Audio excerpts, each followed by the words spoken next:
A very good morning to my dear viewers. Welcome to my YouTube channel. This is Professor Arun Giredi here. In today's class, we would like to discuss the auditing subject next part. That is, we are discussed about the types of audit. That continuously we can now in today's class we would like to discuss about government audit. Okay, types of audit ಒಳಗೆ ನಾವು previous ಕ್ಲಾಸ್ನಲ್ಲಿ type ನೋಡಿದ್ವಿ private audit ಅಂದ್ರೆ ಏನು ಅಂತ. So ಇವತ್ತಿನ ಕ್ಲಾಸ್ನಲ್ಲಿ ನಾವು ಸರ್ಕಾರಿ ಲೆಕ್ಕ ಪರಿಶೋಧನೆ ಅಂದರೆ ಏನು ಅಂತ ನೋಡೋಣ.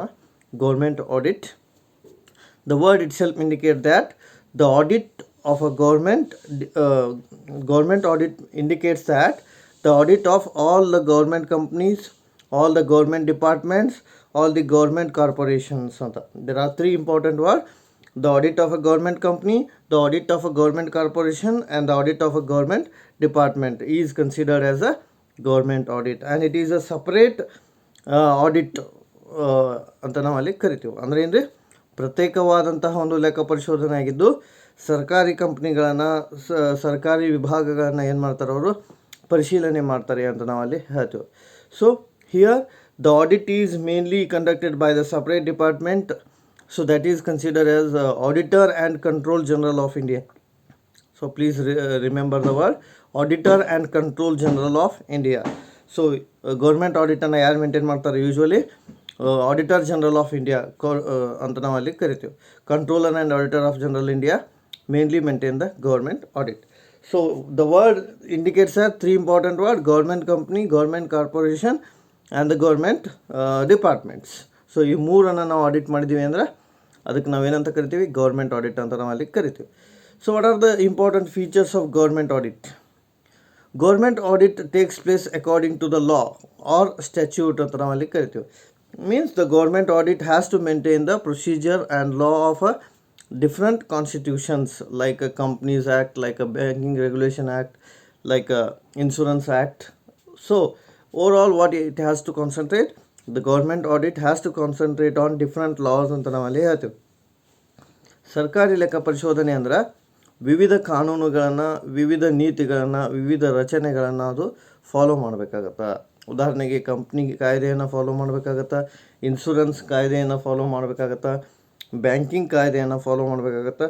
ಸೊ ನಾವು ಯಾವುದನ್ನು ಆಡಿಟ್ ಮಾಡ್ತಿರ್ತೀವಿ, ಸೊ ಆ ಆಡಿಟನ್ನು ಅದು ಏನು ಮಾಡಬೇಕಾಗತ್ತೆ ರೀ, ಫಾಲೋ ಮಾಡಬೇಕಾಗತ್ತೆ ಅಂತ ನಾವಲ್ಲಿ ಹೇಳ್ಬೋದು. So simply government audit has to follow the laws or rules and regulation ಅಂತ ನಾವಲ್ಲಿ ಹೇಳ್ಬೋದು. And in second case, government audit is conducted by whom? Controller and Auditor General of India. As the name indicates that the government audit is mainly conducted by Controller and Auditor General of India, who is a qualified person and who is approved by the government. Okay. So ಸರ್ಕಾರದಿಂದ ನೇಮಿಸಲ್ಪಟ್ಟಂಥ, ಸರ್ಕಾರದಿಂದ ಒಪ್ಪಿಗೆ ಪಡೆದಲ್ಪಟ್ಟಿರ್ತಕ್ಕಂಥ auditor general of ಇಂಡಿಯಾದವ್ರು ಏನು ಮಾಡ್ತಾರೆ ಅಂದ್ರೆ government ಆಡಿಟನ್ನು maintain ಮಾಡ್ತಾರೆ ಅಂತ ನಾವಲ್ಲಿ ಹೇಳ್ಬೋದು. ಆಮೇಲೆ government audit is always internal. As the name indicate that government audit is the internal audit ಅಂತ ನಾವಲ್ಲಿ ಹೇಳ್ಬೋದು. ಸರ್ಕಾರಿ ಲೆಕ್ಕ ಪರಿಶೋಧನೆಯನ್ನು ನಾವು ಏನಂತ ಹೇಳ್ಬೋದು ಅಂದ್ರೆ ಆಂತರಿಕ ಲೆಕ್ಕ ಪರಿಶೋಧನೆ ಅಂತ ನಾವಲ್ಲಿ ಹೇಳ್ಬೋದು. Here there is no external audit for government department or corporation, because the audit is mainly related to government, so they are the responsible person for everything. So that's why in a government audit always you have to understand only internal audit takes place, not external. Please remember this thing. In a government audit there is no external parties involved in it. Only in the internal person, internal officer, internal authority is the responsible for government audit ಅಂತ ನಾವಲ್ಲಿ ಹೇಳ್ಬೋದು. So ಸರ್ಕಾರಿ ಲೆಕ್ಕ ಪರಿಶೋಧನೆಯಲ್ಲಿ ಬಾಹ್ಯ ವ್ಯಕ್ತಿಗಳಿಗೆ ಯಾವುದೇ ಅವಕಾಶ ಇರೋಂಗಿಲ್ಲ. ಸೊ ಬಾಹ್ಯ ಲೆಕ್ಕ ಪರಿಶೋಧನೆ ಆಗುವ ಸಾಧ್ಯತೆ ಬಹಳ ಕಡಿಮೆ ಇರುತ್ತದೆ. ಕೇವಲ ಆಂತರಿಕ ವ್ಯಕ್ತಿಗಳು ಕೂಡಿಕೊಂಡು ಏನು ಮಾಡ್ಬೋದು ರೀ, ಸರ್ಕಾರಿ ಲೆಕ್ಕ ಪರಿಶೋಧನೆಯನ್ನು ಮಾಡಬಹುದು ಅಂತ ನಾವಲ್ಲಿ ಹೇಳ್ಬೋದು. ಮತ್ತು government audit is generally continues in nature, because all the various different departments like health, education, so many different departments are there. So that's why the government audit is always continues, it never stops ಅಂತ ನಾವಲ್ಲಿ ಹೇಳ್ಬೋದು. So ಸರ್ಕಾರಿ ಲೆಕ್ಕ ಪರಿಶೋಧನೆಯಲ್ಲಿ ಸಾಕಷ್ಟು ವಿಭಾಗಗಳಿರ್ತವೆ, ಬೇರೆ ಬೇರೆ ಡಿಪಾರ್ಟ್ಮೆಂಟ್ಸ್ಗಳಿರೋದ್ರಿಂದ government audit ಯಾವಾಗಲೂ ಏನಿರ್ತೈತೆ ರೀ, ಕಂಟಿನ್ಯೂಸ್ ಇರುತ್ತೆ, ಸ್ಟಾಪ್ ಆಗಂಗಿಲ್ಲ ಅಂತ ನಾವು ಅಲ್ಲಿ ಹೇಳ್ಬೋದು. ಬಿಕಾಸ್ ಯಾಕೆ ಸ್ಟಾಪ್ ಆಗಂಗಿಲ್ಲ ಅಂದ್ರೆ ಅಲ್ಲಿ ನೇಚರ್ ಏನಿರುತ್ತೆ, ಕಂಟಿನ್ಯೂಸ್ ಇರುತ್ತೆ, ಡಿಪಾರ್ಟ್ಮೆಂಟ್ಸ್ ಬಹಳಷ್ಟು ಇರ್ತಾವೆ, ಸೊ ಹಾಗಾಗಿ ಗೌರ್ಮೆಂಟ್ ಡಿಪಾರ್ಟ್ಮೆಂಟ್ ನೇಚರ್ ಏನು ಅಂದರೆ it is always continuous in nature ಅಂತ ನಾವಲ್ಲಿ ಹೇಳ್ಬೋದು. These are all some features of government audit. Now let us discuss what are the objectives of a government audit ಅಂತ ನಾವಲ್ಲಿ ಹೇಳ್ಬೋದು.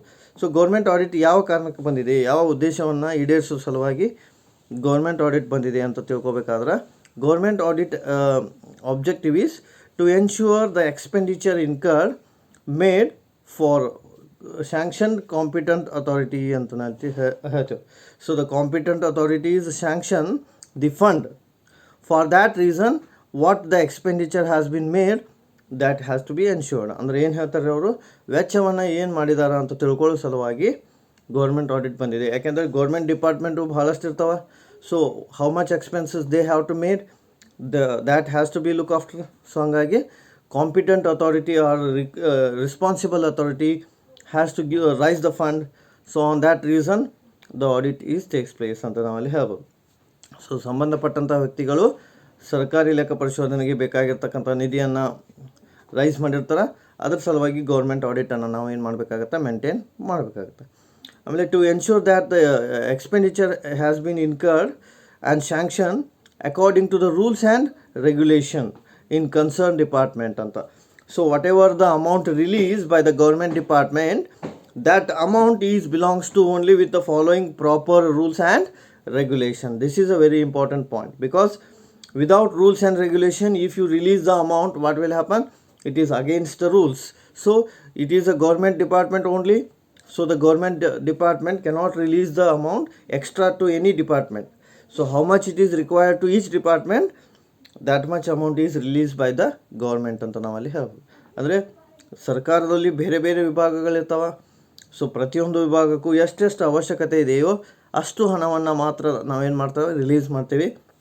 ಹಾಗಾಗಿ ಗೌರ್ಮೆಂಟ್ ಡಿಪಾರ್ಟ್ಮೆಂಟ್ನಲ್ಲಿ ಅವರು ಆಡಿಟನ್ನು ಮೇಂಟೈನ್ ಮಾಡ್ಬೋದು. ಆಮೇಲೆ to ensure that the expenditure sanction has been made by the proper officers or authorised person ಅಂತ ನಾವಲ್ಲಿ ಹೇಳ್ತೀವಿ. So in case of a government audit, so the required person or authoritative person or a responsible person has to release the amount ಅಂತ ನಾವಲ್ಲಿ ಹೇಳ್ತೀವಿ. ಇದ್ರ ಪ್ರಕಾರ ಹೇಳ್ಬೇಕಂದ್ರೆ, ಸರ್ಕಾರಿ ಲೆಕ್ಕ ಪರಿಶೋಧನೆಯಲ್ಲಿ ಯಾವ ವ್ಯಕ್ತಿ ಯೋಗ್ಯ ಇರ್ತಾನೆ ಅಥವಾ ಯಾವ ವ್ಯಕ್ತಿಗೆ ಅಧಿಕಾರ ಇರುತ್ತೆ, ಸೊ ಆ ವ್ಯಕ್ತಿ ಏನು ಮಾಡ್ತಾನೆ ಅಂದ್ರೆ ಲೆಕ್ಕ ಪರಿಶೋಧನೆಗೆ ಬೇಕಾಗಿರ್ತಕ್ಕಂಥ ಹಣವನ್ನು ಏನು ಮಾಡ್ತಾನೆ, ಸ್ಯಾಂಕ್ಷನ್ ಮಾಡ್ತಾನೆ ಅಂತ ನಾವಲ್ಲಿ ಹೇಳ್ಬೋದು. So next one is to ensure the payment has been made only to the concerned person, means authoritative person. So that has been recorded in the books of account where the receipt takes place ಅಂತ. ಅಂದರೆ ಯಾವ ವ್ಯಕ್ತಿಗೆ ನಾವು ಹಣ ಕೊಡಬೇಕಾಗಿರುತ್ತೆ ಅಥವಾ ಯಾವ ಡಿಪಾರ್ಟ್ಮೆಂಟಿಗೆ ಕೊಡಬೇಕಾಗಿರುತ್ತೆ, so ಅದನ್ನು ನಾವು ರಿಸಿಟ್ ಒಳಗೆ ತೊಗೋಬೇಕು, ಅವ್ರ ಕಡೆ ಸಿಗ್ನೇಚರನ್ನು ಮಾಡಿಸ್ಕೋಬೇಕು. Because this is a government audit, so that no officer or you can say not any single department violate any rules and regulation. ಅದ್ರ ಸಲುವಾಗಿ ಕಾಂಪಿಟೆಂಟ್ ಪರ್ಸನ್ ಕಡೆಯಿಂದ ನಾವು ಸಿಗ್ನೇಚರನ್ನು ತೊಗೋಬೇಕು. ಆಮೇಲೆ to ensure that if there is a wrong payment made to the wrong person or a wrong parties or a fictitious person that has been recovered on the same. Now please understand the word. By chance there is a wrong posting takes place, or you can say the amount is deposited to the wrong person. So under such circumstances, as a government department, it has a complete authority to recover the amount from such parties or such persons ಅಂತ ನಾವಲ್ಲಿ ಹೇಳ್ಬೋದು. ಕೆಲವು ಸಲ ಏನಾಗಿರುತ್ತಂದ್ರೆ, ಸರ್ಕಾರಿ ಲೆಕ್ಕ ಪರಿಶೋಧನೆ ಮಾಡುವಾಗ ಒಂದು ವಿಭಾಗದ ಹಣ ಬೇರೆ ವಿಭಾಗಕ್ಕೆ ಹೋಗಿರ್ತೈತಿ. ಸೊ ಅದನ್ನು ಅವರು ಕಂಪ್ಲೀಟಾಗಿ ಏನು ಮಾಡ್ತಾರೆ, ರಿಕವರ್ ಮಾಡಿಕೊಳ್ಳುವ ಅಧಿಕಾರವನ್ನು ಅವರು ಹೊಂದಿರ್ತಾರೆ. ಯಾಕಂದರೆ ಬೈ ಚಾನ್ಸ್ ಆಗಿರ್ಬೋದು, ಇಂಟೆನ್ಷನಲಿ ಆಗಿರ್ಬೋದು ಅಥವಾ ಅನ್ಇಂಟೆನ್ಷನಲಿ ಆಗಿರ್ಬೋದು. ಸೊ ಆ ರೀತಿ ಆದಾಗ ನಾವೇನು ಮಾಡ್ತೀವಿ, ಆ ವಿಭಾಗದ ಮೂಲಕ ಏನು ಮಾಡ್ಬೋದು, ಹಣವನ್ನು ಸ್ವೀಕರಿಸುವ ಅಧಿಕಾರವನ್ನು ಹೊಂದಿರ್ತಾರೆ ಅಂತ ನಾವಲ್ಲಿ ಹೇಳ್ಬೋದು. To ensure that there is a no excess payment has been made to the parties or any amount ಅಂತ ನಾವಲ್ಲಿ ಹೇಳ್ತೀವಿ. ಸೊ ಯಾವುದೇ ವ್ಯಕ್ತಿಗೆ ಹೆಚ್ಚಿನ ರೀತಿಯಲ್ಲಿ ಹಣ ಅಥವಾ ಹೆಚ್ಚಿನ ವ್ಯಕ್ತಿಗೆ ಹಣವನ್ನು ಕೊಡುವ ಪ್ರಶ್ನೆ ಬರೋದಿಲ್ಲ ಅಂತ. There is a no excess payment has been made. Excess payment ಯಾರಿಗೂ ಮಾಡೋಕ್ಕೆ ಬರೋಂಗಿಲ್ಲ, because it is not having any authority to give the extra money to any person or any department ಅಂತ ನಾವಲ್ಲಿ ಹೇಳ್ಬೋದು. ಆಮೇಲೆ to ensure that the whatever expenditure has been made, all the expenditure behind the concentration is only public interest. So for the purpose of public interest, the government incur the expenses, for example road, bridge construction, so many education. So these are all for the development of public interest. ಅಂದರೆ government audit ಮಾಡುವಾಗ so ಗೌರ್ಮೆಂಟ್ನವರು ಏನೇನು ಖರ್ಚು ಮಾಡಿದ್ರು ಅದೆಲ್ಲ ಕೂಡ ಯಾರ interest ಪರವಾಗಿರ್ಬೇಕ್ರಿ, ಅದು ಪಬ್ಲಿಕ್ ಇಂಟ್ರೆಸ್ಟ್ ಪರವಾಗಿರಬೇಕು. It should not be harm to the society. ಹಾಗಾಗಿ ಇದನ್ನು ನಾವು ಮೇಂಟೈನ್ ಮಾಡ್ಬೋದು. ಯಾವ ಉದ್ದೇಶಕ್ಕಾಗಿ ಗೌರ್ಮೆಂಟ್ ಆಡಿಟ್ ಬಂದಿದೆ ಅಂದರೆ to protect the interest of public interest, it is a public money ಅಂತ ಹೇಳ್ಬೋದು.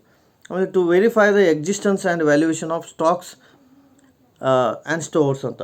ಸೊ ಸ್ಟಾಕ್ಸನ್ನು ಏನು ಮಾಡ್ತಾರೆ, ವೆರಿಫೈ ಮಾಡ್ತಾರೆ ಕ್ಲಿಯರಾಗಿ ಗೌರ್ಮೆಂಟ್ ಡಿಪಾರ್ಟ್ಮೆಂಟ್ನವರು. ಸೊ ಗೌರ್ಮೆಂಟ್ ಆಡಿಟ್ ಒಳಗೆ to verify the stocks very clearly and very cleanly, because the stock should not be of overvaluation or undervaluation.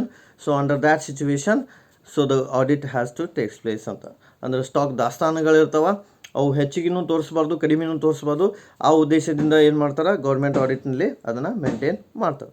ಆಮೇಲೆ to check the system for allowance, there is a various allowance has been made like a daily allowance, traveling allowance, compensation allowance, rent allowance, project allowance.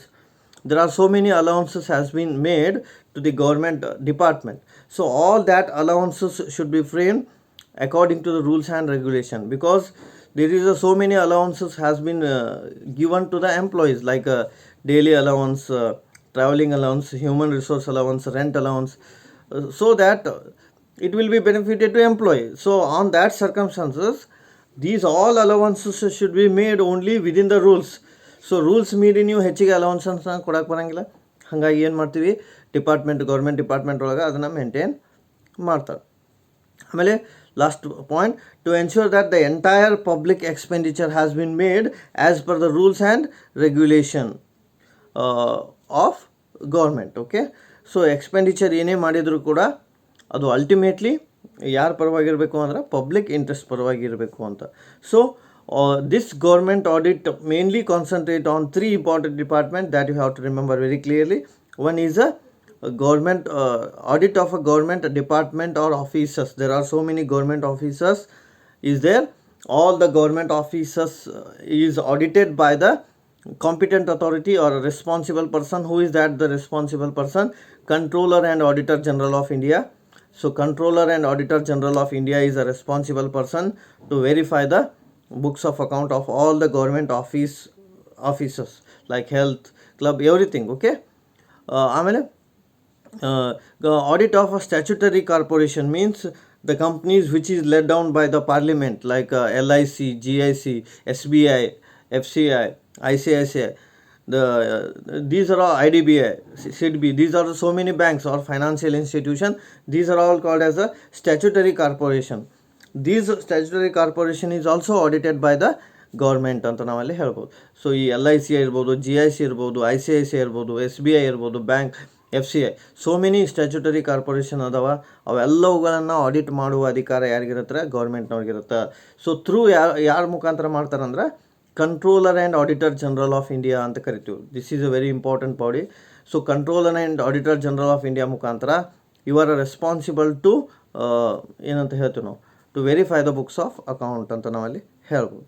ಆಮೇಲೆ audit of some government companies also involved in government audit ಒಳಗೆ government departments ಬಂದು, ಆಮೇಲೆ government statutory companies ಬಂದು, ಅದ್ರ ಜೊತೆಗೆ government ಕಂಪ್ನಿಗಳು ಬರ್ತವೆ like BHEL, BSNL, HMT. So this are so many government companies are there.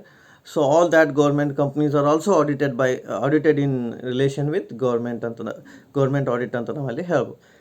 So overall in today's class what we discussed, government audit ಬಗ್ಗೆ discuss ಮಾಡಿದ್ದೀವಿ. ಗೌರ್ಮೆಂಟ್ ಆಡಿಟ್ ಅಂದರೆ ಆಡಿಟ್ ಆಫ್ ಅ ಗೌರ್ಮೆಂಟ್ ಡಿಪಾರ್ಟ್ಮೆಂಟ್,